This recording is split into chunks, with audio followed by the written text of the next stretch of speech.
ఆంధ్ర తెలంగాణలో తక్కువ ఫీజులతో high quality results ఇస్తున్న ఏకైక సంస్థ తిరుమల్ ఐఏఎస్ ఇన్స్టిట్యూట్. వేల రూపాయల అప్పులు చేస్తే కూడా అప్పులవాడి ఇంటి ముందుకు వస్తే కుటుంబ సభ్యుల ముందు, కట్టుకున్న భార్య ముందు, తమ పిల్లల ముందు అవమానాన్ని భరించలేక ఆత్మహత్యలు చేసుకుంటున్నారు. కాబట్టి మొట్టమొదట మా ప్రభుత్వం ఏర్పడ్డ తర్వాత రైతులకు రుణమాఫీ చెయ్యాలి, రుణ విముక్తులను చేయాలి, ఆత్మగౌరవంతో నా రైతాంగం బ్రతకాలి అన్న ఆలోచనతోటి 2 లక్షల రూపాయల వరకు రుణమాఫీ చేస్తామని ఏ ఎన్నికల మేనిఫెస్టోలో మాట ఇచ్చినామో మాట ప్రకారం 25,35,000 మంది రైతులకు 20,616 కోట్ల రూపాయల 89 లక్షలు, దాదాపుగా 20,617 కోట్ల రూపాయలు రైతు రుణమాఫీ చేసిన చరిత్ర మా ప్రభుత్వానిది, ఈ మంత్రివర్గాన్ని అని చెప్పి నేను ఈ సందర్భంగా చెప్పదలుచుకున్నాను అధ్యక్ష.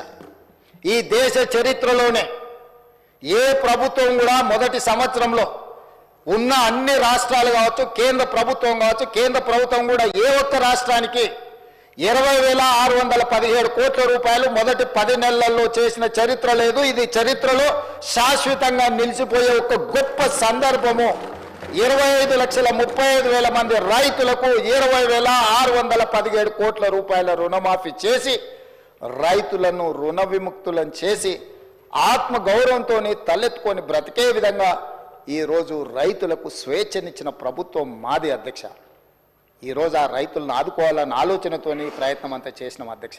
అదేవిధంగా అధ్యక్ష, గతంలో రైతు బంధు అన్నాడు, ఎన్నికలు వచ్చినప్పుడే మాత్రమే ఖాతాలలో పడేది.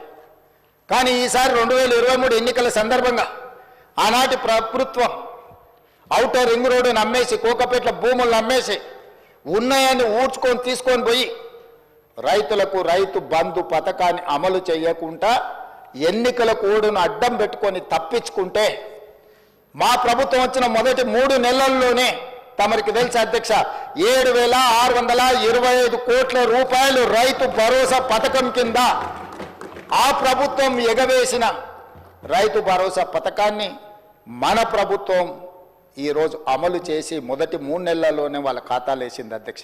వాళ్ళ మీకు తెలుసు, దళితులు, గిరిజనులు, ఆదివాసీలు, బలహీన వర్గాలకు సంబంధించిన వాళ్ళకి అందరికీ భూములు లేవు.